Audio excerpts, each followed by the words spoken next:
ഓരോ ആളുകളുമായിട്ട് ഈ നാർസിസിസ്റ്റിനെ കുറിച്ച് സംസാരിക്കുന്ന സമയത്ത് എല്ലാവരും പറയുന്ന ഒന്നാണ്, ഞാനൊരു കാര്യം റെസ്ട്രിക്റ്റ് ചെയ്യുന്നത് വരെ അവർക്കൊരു പ്രശ്നവുമില്ലായിരുന്നു. ഞാനൊരു നോ പറഞ്ഞതിന് ശേഷം അവർ ആകെ അങ്ങ് മാറി.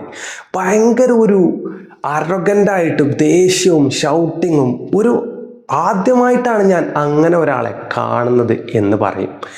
ഇത് വളരെ സിമ്പിളായിട്ട് മനസ്സിലാക്കാൻ പറ്റുന്ന ഒന്നാണ്.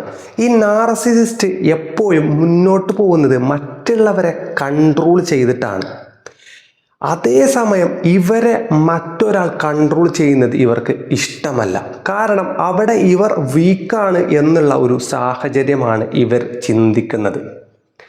മറ്റുള്ളവരെ കൺട്രോൾ ചെയ്യുമ്പോൾ ഞാനെന്തോ വലിയ സംഭവമാണെന്നും സ്വയം ഒരു ബൗണ്ടറിയിലോ അല്ലെങ്കിൽ കൺട്രോൾ ചെയ്യപ്പെടുകയോ ചെയ്ത് കഴിയുമ്പോൾ ഒരു തോറ്റുപോയില്ലേ, ഞാൻ തോറ്റുപോവുകയല്ലേ എന്നൊരു ചിന്തയുമാണ് നാർസിസിസ്റ്റിന് വരുന്നത്.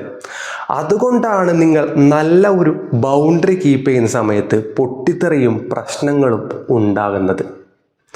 ഇങ്ങനൊരവസ്ഥ നിങ്ങളുടെ ജീവിതത്തിൽ വന്നിട്ടുണ്ടെങ്കിൽ ഒന്ന് കമൻ്റ് ചെയ്യ്. വീഡിയോ ഇഷ്ടപ്പെട്ടാൽ ലൈക്ക് ചെയ്യാൻ മറക്കരുത്. ചാനൽ ഇഷ്ടപ്പെട്ട് കഴിഞ്ഞാൽ എന്തായാലും സബ്സ്ക്രൈബ് ചെയ്യണം.